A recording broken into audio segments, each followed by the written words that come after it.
नमस्कार, मी स्नेहा. आपण पाहताय साम टीव्ही न्यूज. साम संजीवनी या आरोग्य विशेष कार्यक्रमामध्ये तुम्हा सगळ्यांचं स्वागत. इंटिग्रेटिव्ह ऑन्कोलॉजी या विषयावर आज आपण चर्चा करणार आहोत आणि त्यासाठी आपल्या स्टुडिओत आलेले आहेत डॉक्टर संदीप रॉय सर. सरांचं स्वागत करूया. सर, तुमचं खूप खूप स्वागत. धन्यवाद स्नेहा. सरांशी चर्चा करणार आहोत कॅन्सरवर प्रभावी ही इंटिग्रेटिव्ह ऑन्कोलॉजी म्हणजे काय, ही उपचार पद्धती नेमकी काय आहे, याचा वापर कॅन्सरच्या निदानात तसंच या कॅन्सरवरच्या उपचारांमध्ये कसा काय होतो हे सुद्धा जाणून घेणार आहोत. याचे फायदे सुद्धा जाणून घेणार आहोत. मात्र त्याआधी सरांची थोडक्यात ओळख करून देते. डॉक्टर संदीप रॉय हे इंटिग्रेटिव्ह ऑन्कोलॉजिस्ट आहेत. डॉक्टर संदीप रॉय हे गेल्या 23 वर्षांपासून इंटिग्रेटिव्ह ऑन्कोलॉजीचा सराव करतायत. ह्या संदर्भातील अनेक संशोधनं त्यांनी केलेले आहेत. या संदर्भातला अभ्यास त्यांनी केलेला आहे आणि त्यांनी केलेले संशोधनपर लेख जे आहेत ते अनेक राष्ट्रीय आणि आंतरराष्ट्रीय जर्नल्समध्ये प्रसिद्ध झालेले आहेत. तसंच Germany, Dubai, Malaysia, Bangladesh, Sri Lanka इत्यादी देशातील अनेक आंतरराष्ट्रीय परिषदांमध्ये त्यांनी हजेरी लावलेली आहे आणि आपलं संशोधन कार्यसुद्धा सादर केलेलं आहे. त्यांनी 42 देशांमध्ये तसंच भारतातील सर्व राज्यांमध्ये रुग्णसेवा देखील पुरवलेली आहे. यानंतर चला चर्चेला सुरुवात करूया. संदीप सर, तुमचं पुन्हा एकदा आमच्या स्टुडिओमध्ये स्वागत. सर, कॅन्सर, खरं तर कॅन्सरविषयी बोलायचं झालं तर कॅन्सर आणि त्याच्यावरचे उपचार हे खूप आहेत आणि सगळ्यात महत्त्वाचं म्हणजे सामान्य जनतेला कॅन्सरवरचे उपचार काय बाबा किंवा उपचार पद्धती कुठल्या म्हणायच्या, तर मग फार तर हार्मोन थेरपीचे इंजेक्शन्स किंवा मग केमोथेरपी एवढंच काय ते माहीत असतं.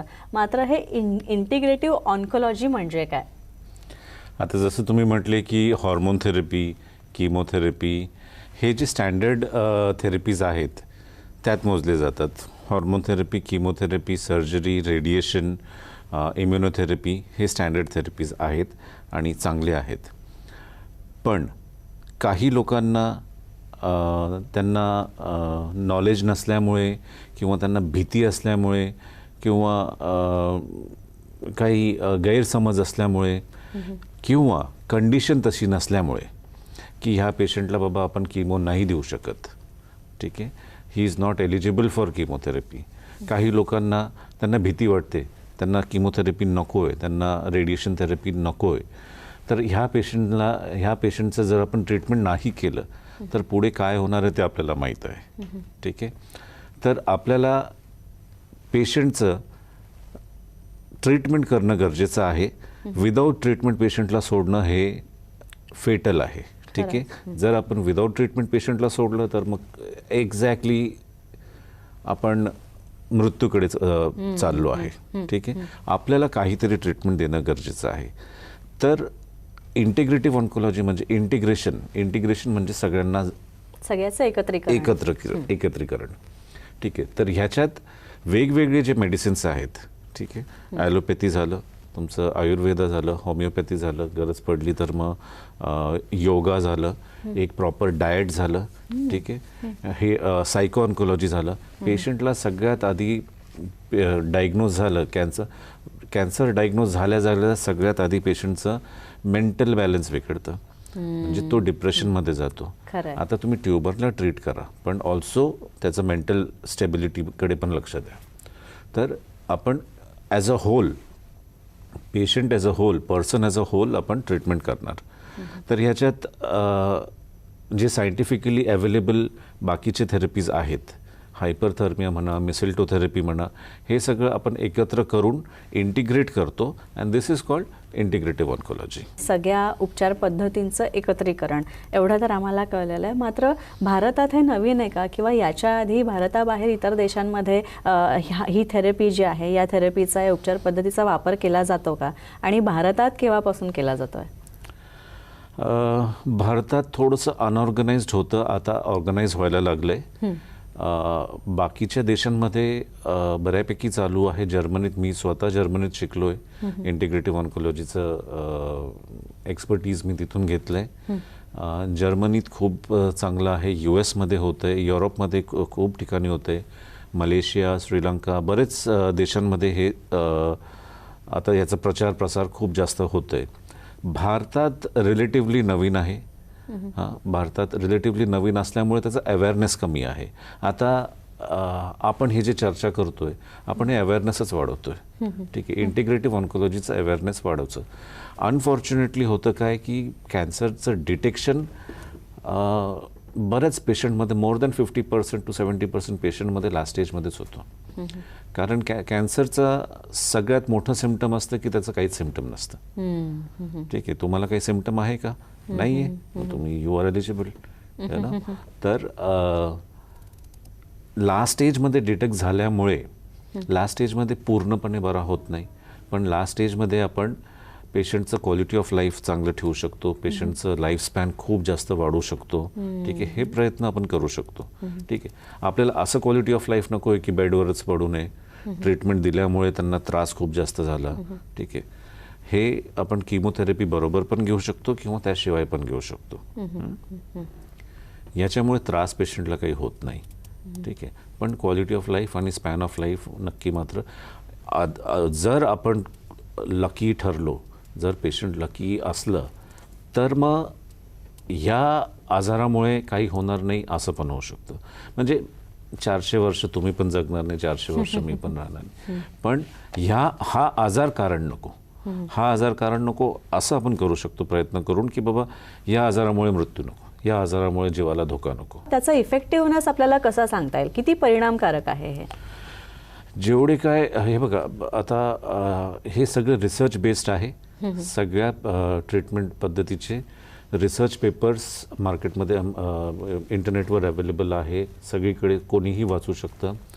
तर ह्याचं रिसर्च पेपर्स जे रिव्ह्यू पेपर्स आहेत त्याप्रमाणे ह्याचं 60 to 80% याचा सक्सेस रेशिओ असतो.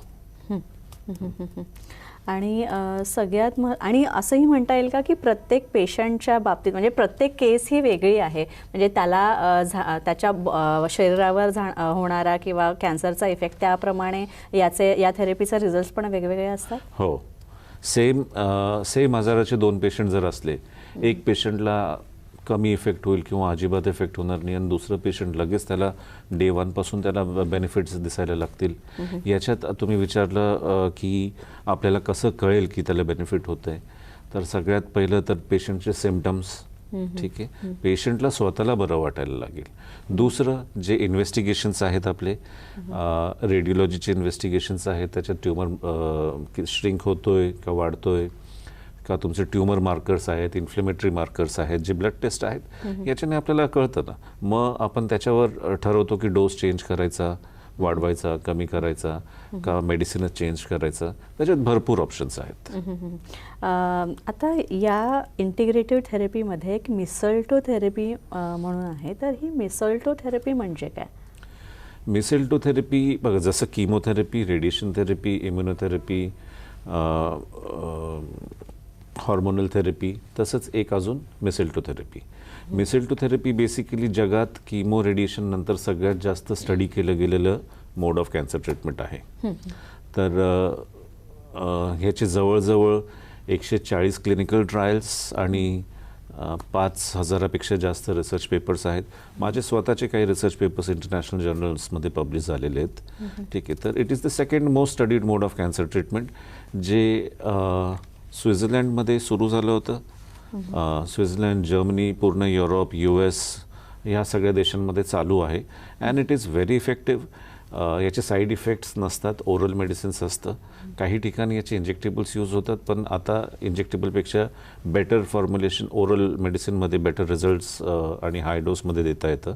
म्हणून mistletoe therapy is one of the second best you can say mode of cancer treatment सध्या आहे.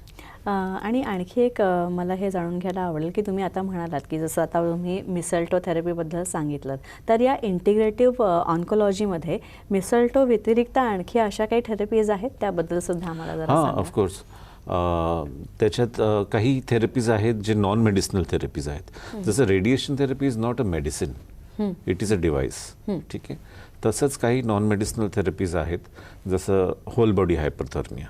जेव्हा मेटास्टेसिस जेव्हा पसरतं, एका ऑर्गनमधून दुसऱ्या ऑर्गनमध्ये कॅन्सर पसरतो, तेव्हा इट इज स्टेज 4. अशा केसमध्ये आपण होल बॉडी हायपरथर्मिया प्रेफर करतो. जिथे लोकलाइज ट्युमर असतं तिथे आपण लोकलाइज तेवढं टार्गेट करून आपण लोकलाइज्ड हायपरथर्मिया देत असतो. ठीक आहे. मग हाय डोस ॲस्कॉर्बिक ॲसिड असतं आणि अशा जवळजवळ 27-28 प्रकारचे थेरपीज आहेत जे आपण पेशंटवर टोटली यूज करू शकतो. फॉर एक्झाम्पल एका पेशंटला इथे एक ट्युमर आहे, त्यांनी सर्जरी करून काढून फेकून दिले. ओके, झाले ट्रीटमेंट, मेडिसिन जे घ्यायचे होते सगळं झालं आहे, पण ते परत होण्याची शक्यता असते. आता परत होऊ नये म्हणून जे कन्व्हेन्शनल मेडिसिन आहे त्याच्यात आपण खूप जास्त काही करू शकत नाही. पण इंटिग्रेटिव्ह ऑन्कोलॉजीमध्ये आपण प्रिव्हेन्शनसाठी पण प्रयत्न करू शकतो. अराउंड 80% पेशंट लोकांना ते परत होत नसतं मेडिसिन घेतल्यानंतर. आणि आणखी एक गोष्ट अशी की आता वेगवेगळे प्रकार जे आहेत, मग भले प्रोस्टेट कॅन्सर असू दे किंवा दुसरा हाडांचा कॅन्सर असू दे किंवा मग आणखी दुसरं काही, तर मग या सगळ्या कॅन्सरच्या प्रकारांमध्ये या थेरपीचं ॲप्लिकेशन आपण करू शकतो का आणि कसं करू शकतो? हे ॲज आय सेड की एक मेडिसिन नाही आहे, असे भरपूर मेडिसिन्स आहेत आणि प्रत्येक वेगवेगळ्या कॅन्सरचे वेगवेगळे इंडिकेशन्स आहेत.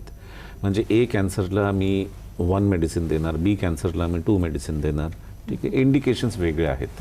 ठीक आहे, तर आपण प्रत्येक प्रकारच्या कॅन्सरचं ट्रीटमेंट करू शकतो. याच्यात ओरल कॅन्सर असो, प्रोस्टेट असो, बोन असो, ब्रेस्ट असो, कोलॉन असो, कोणताही कॅन्सर असो, याचं आपण मॅनेजमेंट व्यवस्थित करू शकतो.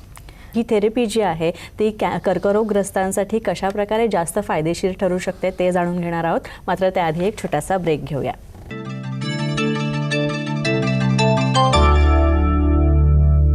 सर, ब्रेकनंतर पुन्हा एकदा आपलं स्वागत.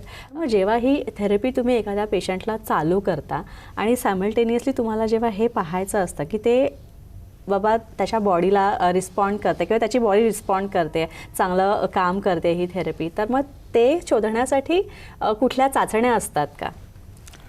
आता जे रेडिओलॉजिकल इन्व्हेस्टिगेशन्स असतात, होल बॉडी पेट स्कॅन करतो आपण, पण मी पेट स्कॅन दर आठवड्याला नाही करू शकत. ठीक आहे, दर महिन्याला नाही करू शकत आणि ते स्वस्त पण नाही आहे. तर प्रत्येक कॅन्सरसाठी नाही, पण काही कॅन्सरसाठी ट्यूमर मार्कर्स अवेलेबल असतात. जे ट्यूमर मार्कर्स म्हणजे ब्लड टेस्ट असते. फॉर एक्झाम्पल जर आतड्यांचा कॅन्सर असेल तर CEA नावाचं ट्यूमर मार्कर ब्लड टेस्ट असतो, जे मी दर महिन्याला करू शकतो. ठीक आहे, त्याच्यासाठी तुम्हाला 20-30 हजार रुपयाचं पेट स्कॅन करायची गरज, म्हणजे दर महिन्याला. पेट स्कॅनचं सिग्निफिकन्स एका वेगळ्या लेवलचं आहे आणि ह्याचं सिग्निफिकन्स, ट्यूमर मार्करचं सिग्निफिकन्स एका वेगळ्या लेवलचं आहे. मग आपण ते बघण्यासाठी, प्रोग्नॉस्टिक फॅक्टर बघण्यासाठी आपण रेडिओलॉजिकल इन्व्हेस्टिगेशन प्लस ब्लड इन्व्हेस्टिगेशन दोन्हीही त्या इंटरव्हलमध्ये करू शकतो. तो क्रायटेरिया, सिलेक्शन क्रायटेरिया काय असतो? सिलेक्शन क्रायटेरिया ॲज सच त्याला कॅन्सर असावा. ज्याला कॅन्सर आहे तो हे घेऊ शकतो. ज्याला कॅन्सर नाही आहे पण स्ट्रॉंग फॅमिली हिस्ट्री आहे, असे लोक प्रिव्हेन्शनसाठी पण काही मेडिसिन्स ह्याच्यातले घेऊ शकतात.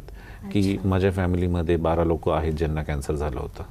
ठीक आहे, माझ्या ब्लड रिलेशनमध्ये, तर आपण ह्यांचं काही टेस्ट करून बघू शकतो की इज ही एलिजिबल.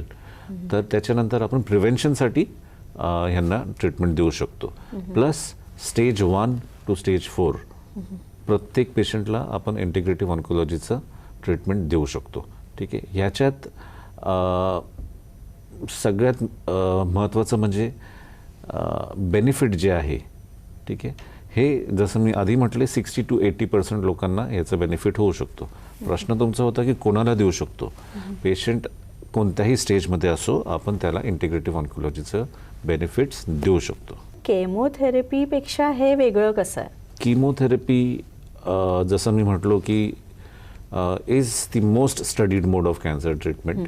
ठीक आहे, आणि ज्यांना कीमोथेरपी देता येत नाही, कारण कीमोथेरपीमुळे काही लोकांना त्रास होतो. ठीक आहे, इंटिग्रेटिव्ह ऑन्कोलॉजीमध्ये किंवा मेसेल्टोथेरपीमध्ये तो त्रास होत नाही. का होत नाही? आपण बरेच लोकांकडून ऐकतो की हा ट्रीटमेंट देतोय, तो ट्रीटमेंट देतो. सगळ्यांचं म्हणणं असतं माझ्या ट्रीटमेंटमुळे कीमोथेरपीचा साईड इफेक्ट कमी होतो, माझ्या ट्रीटमेंटमुळे माझ्या ट्रीटमेंटचा काहीच साईड इफेक्ट नाही आहे. पण का नाही आहे तुमच्या ट्रीटमेंटमुळे? ठीक आहे, तर ह्या ट्रीटमेंटमध्ये आपण कॅन्सरचे पेशी मारतो, ठीक आहे, पण त्याचं इम्युनोमॉड्युलेटरी इफेक्ट पण असतं, ज्याच्यामुळे बाकीचे जे सेल्स असतात ते खराब होत नाही. ठीक आहे, मग जो जनरलाइज्ड वीकनेस जो येतो, जर आपण दोन्ही किमो प्लस मिसेल्टो किंवा integrative oncology as a whole घेतलं तर मग जो किमोचा साईड इफेक्ट होणार आहे तो कदाचित इथे होत नाही किंवा कमी होईल. डॉक्टर संदीप, खरं तर ही जी इंटिग्रेटिव्ह ऑन्कोलॉजी आहे ही खरं तर प्रेक्षकांसाठी आणि आमच्यासाठी वेगळी आहे. तर आता कुठलीही थेरपी किंवा नवीन उपचार पद्धती जेव्हा विकसित होते तेव्हा हे सुद्धा विचारात घेतलं जातं की त्याची परिणामकारकता आहेच, पण त्या सोबतच सायमल्टेनियसली त्याचे काही दुष्परिणाम आहेत का, साईड इफेक्ट्स आहेत का, जसं आता तुम्ही उल्लेख पण केलात साईड इफेक्ट्सचा, तर याचे काही साईड इफेक्ट्स असू शकतात का? हे जे मेडिसिन्स आहेत ह्याचे साईड इफेक्ट्स जवळजवळ नाही आहेत आणि जे काही आहेत ते सेल्फ लिमिटिंग आहे. त्याच्यासाठी वेगळं ट्रीटमेंट घ्यायची किंवा आराम करायची गरज नाही आहे आणि ते 1-2 तासात आपोआप कमी होऊन जातं किंवा बंद होऊन जातं. मेरा नाम कुमकुम दुबे है. मैं कैंसर से पीड़ित हूँ, सोनभद्र से आई हुई हूँ. मुझे यहाँ पे डॉक्टर संदीप रॉय देख रहे हैं. उनकी ट्रीटमेंट से मुझे काफ़ी सुधार हुआ है. पहले मेरी स्थिति काफ़ी ख़राब हो गई थी. उनकी इस ट्रीटमेंट के बाद में मेरी कंडीशन में काफ़ी सुधार आया और यहाँ की क्लीननेस भी काफ़ी अच्छी है. तुमचं नाशिकमध्ये खूप मोठं हॉस्पिटल आहे, श्रीजी धारीवार हॉस्पिटल. इथे सुद्धा या हॉस्पिटलमध्ये कॅन्सर पेशंट्स येत असतात आणि ट्रीटमेंट घेत असतात. तर या हॉस्पिटलबद्दल आम्हाला जरा सांगा.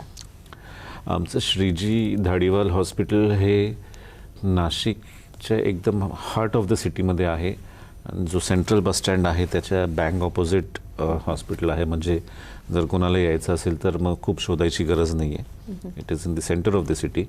आणि हॉस्पिटल एक फुल फ्लेजेड मल्टीस्पेशालिटी हॉस्पिटल आहे जिथे राईट फ्रॉम नेफ्रोलॉजी, किडनीचे आजार म्हणा, हाडांचे आजार म्हणा, लहान मुलांचे, ठीक आहे, NICU, ICU, ऑपरेशन थिएटर, फुल फ्लेजेड ऑपरेशन थिएटर, फुल फ्लेज ICU, ठीक आहे, जनरल वॉर्ड आणि हे सगळे डिपार्टमेंट्स आहेत. ठीक आहे, मी जे डिपार्टमेंट हेड करतो दॅट इज इंटिग्रेटिव्ह ऑन्कोलॉजी. आता इंटिग्रेटिव्ह ऑन्कोलॉजीमध्ये हे 35 बेडचं हॉस्पिटल आहे. आमचं आता एक नवीन 100 बेडचं हॉस्पिटलचं काम चालू आहे जे मुंबई नाक्याला येते, नाशिकच्या मुंबई नाक्याला. ते येत्या 4-6 महिन्यात आम्ही तिथे शिफ्ट होऊन जाऊ. That is going to be a मोठं हॉस्पिटल, मोठं सेटअप, बेटर सेटअप. तर आता ह्या सेटअपमध्ये आमचे जे स्टाफ आहेत they are very well trained in to integrative oncology. बाकीचे डिपार्टमेंट्स जे आहेत त्याच्यात प्रत्येक हॉस्पिटलमध्ये तुम्हाला ट्रेंड स्टाफ मिळेल, पण इंटिग्रेटिव्ह ऑन्कोलॉजी हे थोडंसं वेगळं फील्ड झाल्यामुळे त्याचं स्टाफ लोकांना प्रत्येक हॉस्पिटलमध्ये नॉलेज तेवढं नसतं. तर आमचे जे स्टाफ आहेत दे नो व्हेरी वेल. जर बाय चान्स मी हॉस्पिटलमध्ये नाही आहे तर मी जर असतो तर काय करायचं होतं हे त्यांना ऑलरेडी माहीत आहे. ठीक आहे, तर माझ्या ॲब्सेन्समध्ये पण हे वेल ट्रेन्ड स्टाफ, सिनियर स्टाफ हे लोक व्यवस्थित ते सगळं हँडल करून घेतात. या सगळ्या मागच्या 23 वर्षांमध्ये आजचा कुठला केस तुम्हाला लक्षात आहे का? म्हणजे तुमचा अनुभव आम्हाला ऐकून घ्यायला आवडेल. एक पेशंट होता लखनौचा, त्यांचं मी नाव नाही सांगत, बट CA पॅनक्रियास म्हणून आले होते आणि सगळं ट्रीटमेंट करून झालं होतं त्यांचं विदाऊट एनी रिलीफ. तर त्यांना जेव्हा घेऊन आले, एक 3-4 जण त्यांना धरून अक्षरशः बोनसेट घेऊन आले होते. म्हणजे मसल नावाचा काही प्रकार बॉडीवर नव्हता, फक्त हाडं उचलून आणले होते. त्या पेशंटला सगळ्यांनी म्हणजे हॅड लॉस्ट होप्स, म्हणजे याचं काही होऊ शकत नाही, तुम्ही घरी घेऊन जा, सेवा करा. पण फॉर्च्युनेटली तो पेशंट, तो बांगड्या विकायचा तो पेशंट, त्यांनी त्याचं दुकान पण विकलं होतं ट्रीटमेंटचा खर्च उचलण्यासाठी. तर तो पेशंट पूर्णपणे बरा झाला. ठीक आहे, आणि मागचे 6-7 वर्ष झाले असतील त्याचं ट्रीटमेंट पण बंद केले. ज्याचं वजन काहीच नव्हतं तो आज माणूस 100 किलोचा झाला आहे, 90-100 किलोचा झाला आहे. त्याला लोक सांगतात बाबा वजन कमी कर. ठीक आहे, आणि ही इज ॲब्सोल्युटली फाईन. त्याचं ट्रीटमेंट बंद आहे, तो स्वतःचं मुलांबरोबर खेळतोय, ठीक आहे, आपलं बिझनेस करतोय, जे काही त्याचं काम आहे रुटीन लाईफ ॲब्सोल्युटली फाईन तसं कर. असं जर सांगायचं झालं तर मग मी शेकडो केसेस सांगू शकतो, ठीक आहे, की ज्या लोकांनाचं जवळजवळ डेथ सर्टिफिकेट लिहिलं गेलं होतं, अशी बरेचसे लोक त्यांच्या मुलांबरोबर खेळत आहेत, त्यांच्या नातवंडांबरोबर खेळत आहेत, ठीक आहे, स्वतः शॉपिंगला जात आहेत, स्वतः घरी स्वयंपाक बनवत आहेत, ठीक आहे. तर this is a good quality of life. आपल्याला आपल्या ट्रीटमेंटचं उद्देश काय असलं पाहिजे की ट्रीटमेंटमुळे पेशंटला त्रास नको, ठीक आहे. पेशंटचं क्वालिटी ऑफ लाईफ जे आहे, स्वतःचं काम स्वतः करता आलं पाहिजे शेवटपर्यंत, ठीक आहे. असं नाही की 2 जण तुमच्या मागे लागले, तुम्हाला उचलून टॉयलेटपर्यंत घेऊन जात आहेत. This is not a good quality of life. तर मग ट्रीटमेंटचं एम आपलं चांगलं क्वालिटी ऑफ लाईफ, एक चांगलं स्पॅन ऑफ लाईफ, ठीक आहे, आणि ट्रीटमेंटमुळे लक्षात ठेवायचं आणि ट्रीटमेंट करायचं. डॉक्टर संदीप, खरं तर कॅन्सर आणि त्याच्या संदर्भातली कुठलीही ट्रीटमेंट, उपचार पद्धती असो, तर ती साधारणतः खूप खर्चिक असते, असा एक मतप्रवाहसुद्धा आहे. तर इंटिग्रेटिव्ह ऑन्कोलॉजीबद्दल आपल्याला काय सांगता येईल? बघा, काही पेशंट लोकांना ॲडमिट करायची गरज पडते, ठीक आहे, आणि काही पेशंटला आपण फक्त मेडिसिन देऊन पण, म्हणजे OPD बेसिसवर पण प्रिस्क्रिप्शन देऊन हे करू शकतो. तर डिपेंड करते की त्यांना कोणतं ट्रीटमेंट दिलं जातं, ठीक आहे. आणि जर प्रिस्क्राईब केलं तर काही मेडिसिन स्वस्त आहेत, काही मेडिसिन थोडेसे महाग आहेत. जर ॲडमिट केलं तर मग जनरल वॉर्डमध्ये खर्च खूप कमी आहे, ठीक आहे. तेच डिलक्स कॅटेगरीमध्ये जर केलं तर मग थोडं त्या रूम कॅटेगरीप्रमाणे थोडंसं खर्च वाढत जातं. पण मी सगळ्यांना सांगत असतो, ट्रीटमेंट कोणत्याही रूममध्ये असो, ट्रीटमेंट मीच करणार. त्याच्यात अजिबात काही 1% पण फरक पडणार नाही की बाबा तुम्ही जनरल वॉर्डमध्ये आहे तर मी तुम्हाला 2 मिनटं कमी बघणार, तो डिलक्समध्ये आहे तर मी त्याच्याबरोबर बसून चहा पिणार, असं अजिबात नाही आहे. डॉक्टर, जाता जाता खरं तर कॅन्सर आहे आपल्याला हे कळल्यावरच रुग्ण आणि त्याचे नातेवाईक ह्यांचं खरं तर चिंता वेगळ्याच दृष्टीने, आता कॅन्सर झाला म्हणजे आता मृत्यूच, कॅन्सर इज इक्वल टू मृत्यू असं एक समज आहे. तर जाता जाता या सगळ्या संदर्भात तुम्ही प्रेक्षकांना काय सांगाल? हे जे लोकांच्या मनात भीती बसलेली असते की कॅन्सर झालं म्हणजे मृत्यू होणारच, असं अजिबात नाही आहे. सायन्स खूप पुढे आलं आहे, ठीक आहे. तुम्हाला, मी तर असं म्हणतो, जर लास्ट स्टेजचं पण डिटेक्शन असेल, तुमचं डिटेक्टच तुम्हाला लास्ट स्टेजमध्ये झालं आहे, तरी आपण एक नॉर्मल आयुष्य जगू शकतो, ठीक आहे. आणि जर सगळं काही व्यवस्थित झालं तर मग कदाचित ह्या आजारामुळे काही होणार नाही, ह्याचा आपण प्रयत्न करू शकतो. नक्कीच. डॉक्टर संदीप, तुम्ही इथे आलात आणि इंटिग्रेटिव्ह ऑन्कोलॉजी आणि त्याचा उपयोग कॅन्सरवर ट्रीटमेंट करण्यासाठी कशा प्रकारे होऊ शकतो ते सांगितलं, त्यासाठी खूप खूप आभार. धन्यवाद. यानंतर इथेच थांबतोय. पुन्हा भेटूया नवीन तज्ज्ञांसह आणि नवीन विषयांसह. तोपर्यंत नमस्कार.